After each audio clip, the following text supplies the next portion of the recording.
Chers jeunes, aujourd'hui je vais vous parler de la miséricorde, peut-être un nom barbare pour certains d'entre vous. Miséricorde peut être décomposée en deux parties. Première partie, misère, et deuxième partie, cœur. Et la miséricorde, c'est Dieu, le cœur de Dieu, qui vient à la rencontre de l'homme, à la rencontre de la misère de l'homme, la miséricorde. Au niveau étymologique, certains disent qu'il y a un lien entre l'étymologie du mot enfantement et l'étymologie du mot miséricorde. C'est-à-dire que dans le mot miséricorde, il y a un enfantement, il y a une vie qui est donnée. Et non, en l'occurrence, la miséricorde chrétienne, c'est Dieu qui nous donne vie.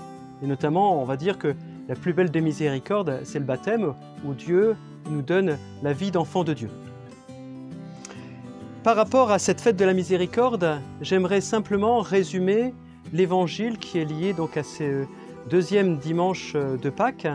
C'est l'évangile qui raconte que les disciples ont l'apparition du Christ. Le Christ se manifeste à eux et le Christ Jésus ressuscité leur dit « La paix soit avec vous ». Et donc toutes les portes sont fermées. Les disciples ont peur parce qu'ils ont peur, entre guillemets, de passer à la casserole comme Jésus est passé à la casserole le vendredi saint. Et là, nous voyons que Jésus se manifeste à eux et leur dit « La paix soit avec vous ». Et là, nous voyons déjà un premier geste de miséricorde de la part de Jésus. Il vient mettre sa paix dans le cœur des apôtres, dans le cœur des disciples. Deuxième signe de miséricorde, il est dit dans l'Évangile que Jésus donna son esprit, toujours dans ce passage, et il leur donna une mission de pardonner les péchés. Tout ce que vous aurez pardonné, eh bien, sera pardonné dans le cœur de Dieu. Donc c'est une mission que les apôtres ont. Et donc c'est une mission de miséricorde, de pardonner les péchés. Quand nous allons nous confesser, quand nous recevons le sacrement du pardon, eh bien, c'est Dieu qui nous fait miséricorde par l'intermédiaire du prêtre.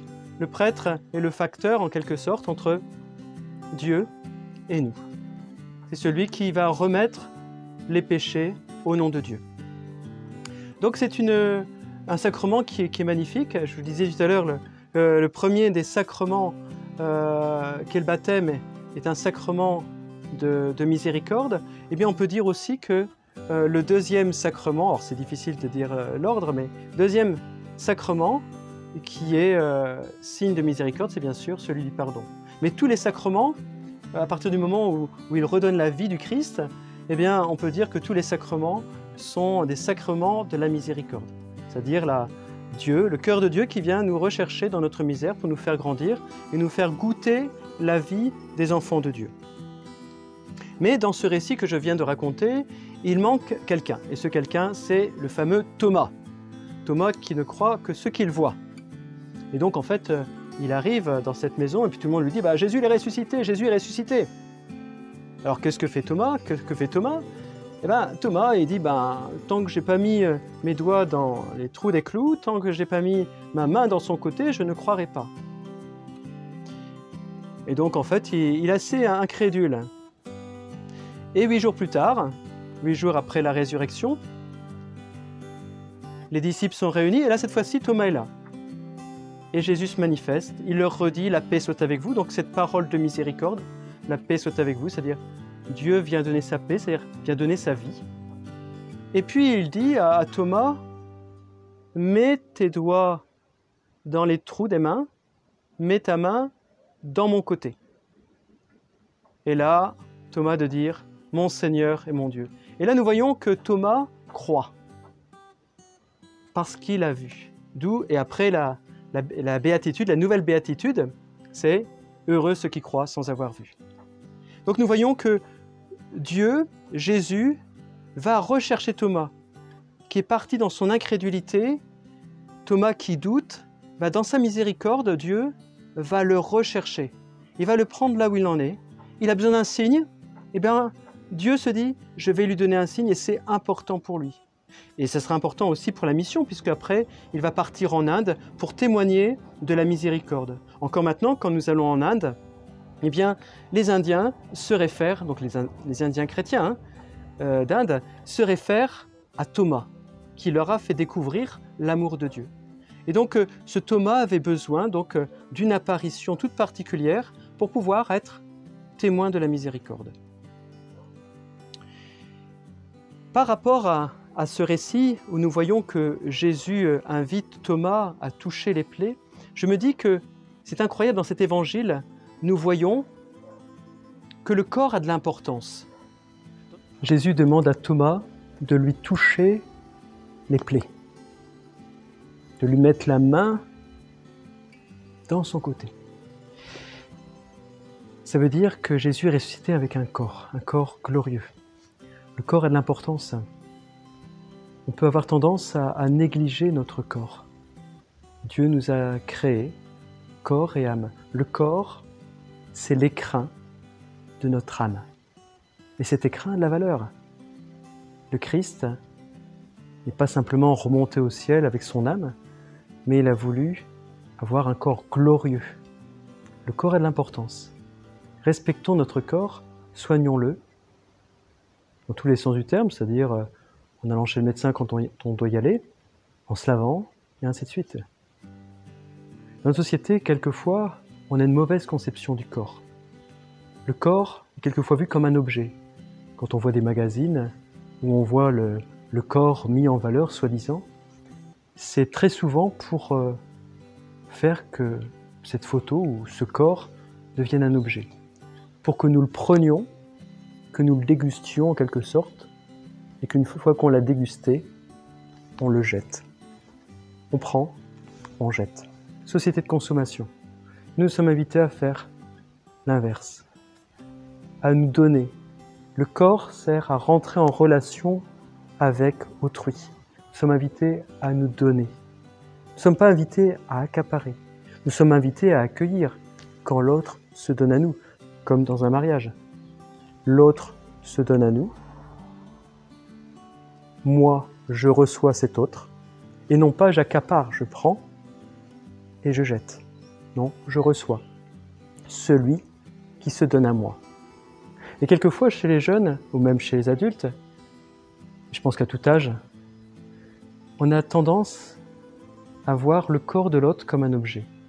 Une tendance, un regard concupiscent. Je prends l'autre, je prends. Et ça ne rend pas heureux. On prend comme on prendrait un chocolat. Hop. Sauf que le chocolat, on ne jette pas. Mais là, très souvent, on le jette après. On ne s'intéresse pas. On s'intéresse qu'au corps, on s'intéresse qu'à l'apparence. Mais on ne va pas jusqu'à la profondeur de l'autre, c'est-à-dire jusqu'à son âme. Nous sommes invités donc à regarder le corps différemment, à avoir un regard de miséricorde, c'est-à-dire un regard qui fait vivre l'autre, un regard de miséricorde qui donne la vie à l'autre que j'aime. Une personne que j'aime tout particulièrement, je vais essayer justement de tout faire pour qu'elle grandisse. Et peut-être qu'un jour, elle se donnera à moi, et dans ce cas-là, je l'accueillerai. Voilà, on n'est pas dans je prends, je jette. Et quand on regarde les magazines, même des magazines People ou un truc comme ça, magazine People, eh bien, on voit les formes sont mises en valeur pour que l'autre soit en quelque sorte accaparé, pour aguicher en quelque sorte l'autre. Et dans ce cas-là, l'autre, qu'est-ce qu'il fait? Il a envie de prendre. Et puis quand il voit que c'est pas ça, il jette. Prends, je jette. Société de consommation. Et faisons très attention à notre corps, qui est un écrin, l'écrin qui nous est confié. Et même jusqu'à la fin de notre vie, eh bien, ce corps, même tout abîmé, avec la vieillesse, reste un écrin, l'écrin de notre âme. Faisons très attention à notre corps. Ne prenons pas, parce qu'en prenant, on blesse. Quand on prend pour un garçon le corps d'une fille sans que celle-ci se donne, eh bien on blesse. L'expression qui n'est pas belle du tout et que j'aime pas du tout entendre, mais que je répète pour que ça ça puisse faire écho dans la tête de certains. On dit d'une fille quelquefois qu'elle est bonne. Absolument pas. Bonne, c'est-à-dire je prends, je jette. Non. Je la reçois si elle se donne à moi. Et nous sommes invités à voir les belles choses qu'il y a dans cet écrin, son âme. Bien sûr, il ne faut pas être aveugle. Il y a un bel écrin, effectivement. Mais il ne faut pas s'arrêter à l'écrin. Voir aussi la beauté de l'âme et essayer de la faire grandir, corps et âme, cette personne que nous aimons. Voilà. Ne prenons pas, ne jetons pas. Ça, c'est la société de consommation. C'est la concupiscence. C'est absolument pas le regard chrétien. N'hésitons pas à regarder. Jésus se présente à Thomas et lui dit « Touche mes plaies ». C'est pas Thomas qui a sauté sur Jésus pour lui prendre ses plaies, pour lui prendre son corps. Non, c'est Jésus qui s'est proposé. Viens mettre ton doigt dans le trou de mes clous. Viens mettre ta main dans mon côté.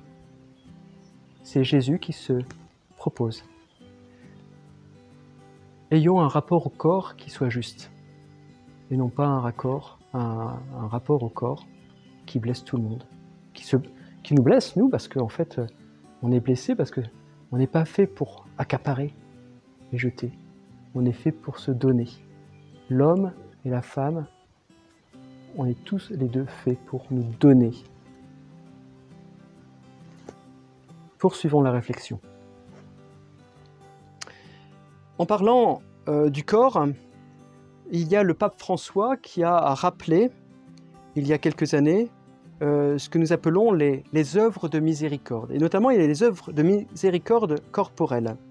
Donc il y a Peter Bruegel, qui est un peintre, et qui a fait une belle peinture représentant ces 7 œuvres de miséricorde. Alors, quelles sont ces œuvres de miséricorde?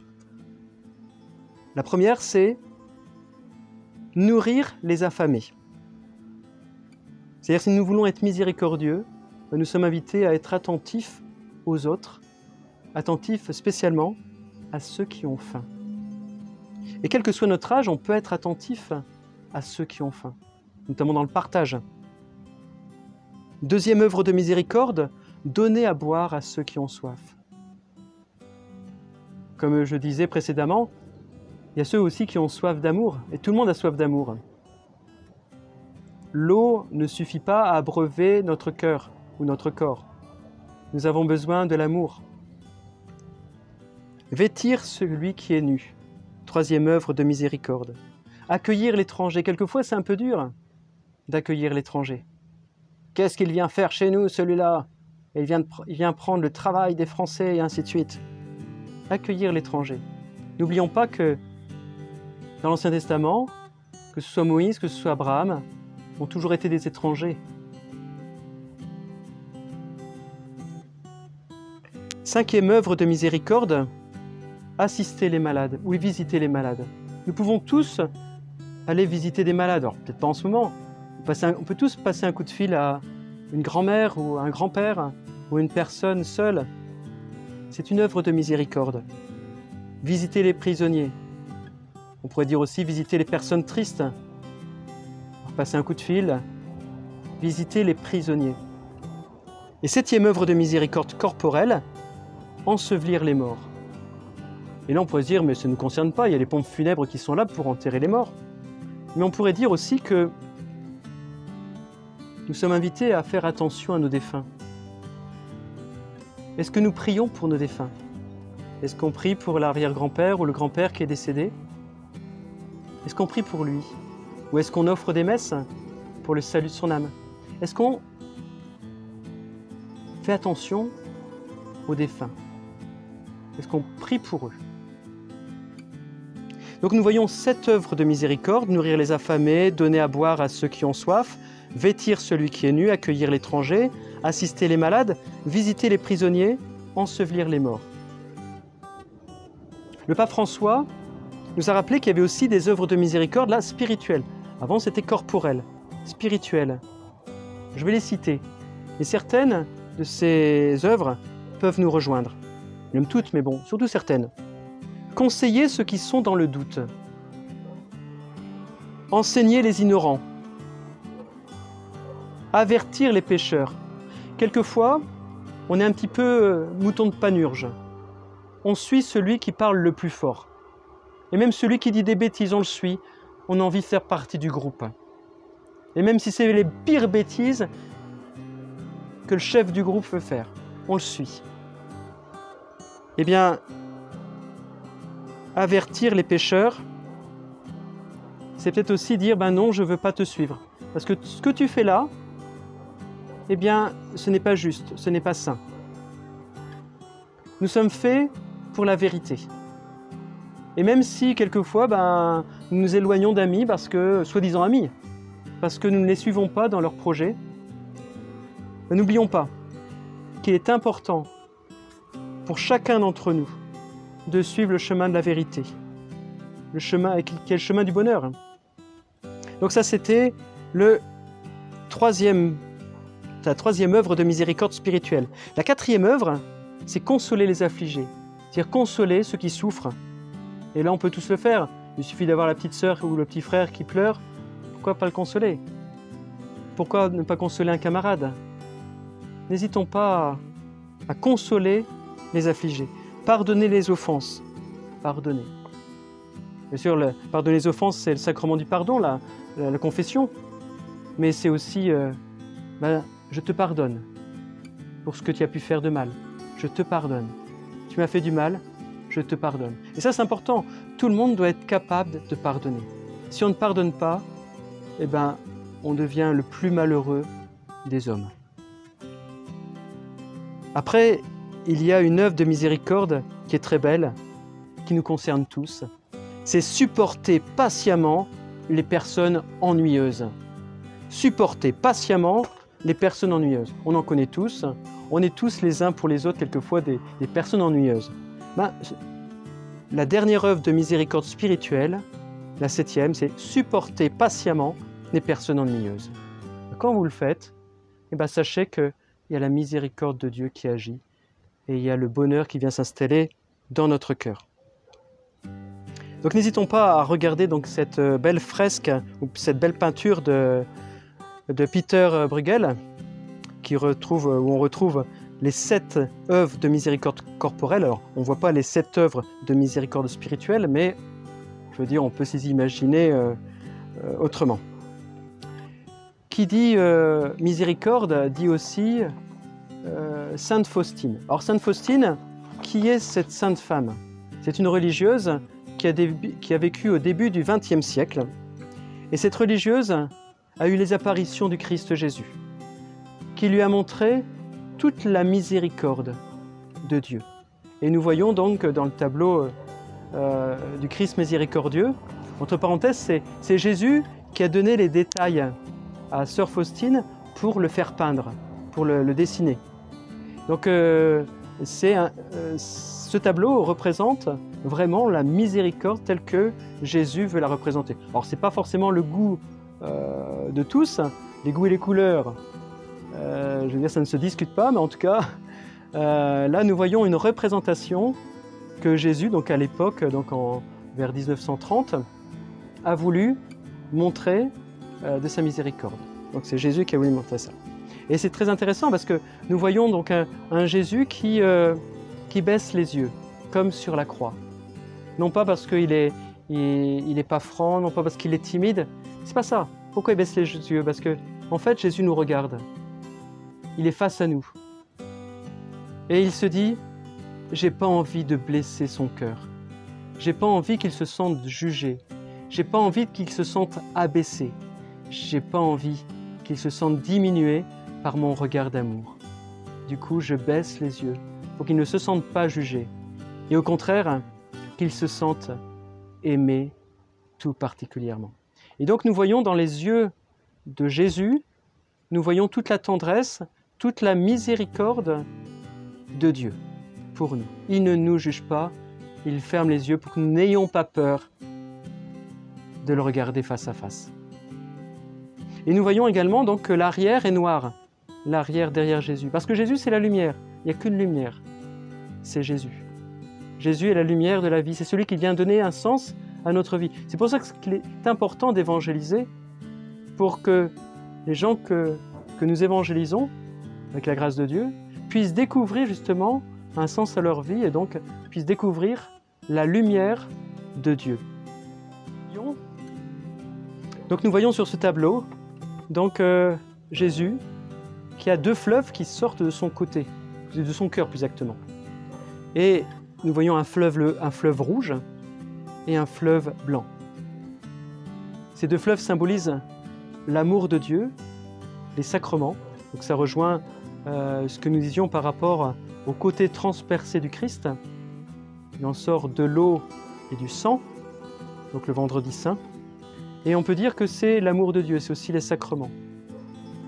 Jésus nous invite à regarder cette image pour essayer de ressembler, non pas à cette image, mais ressembler à l'amour de Dieu, à essayer de déverser l'amour dans le cœur de tous ceux qui nous entourent.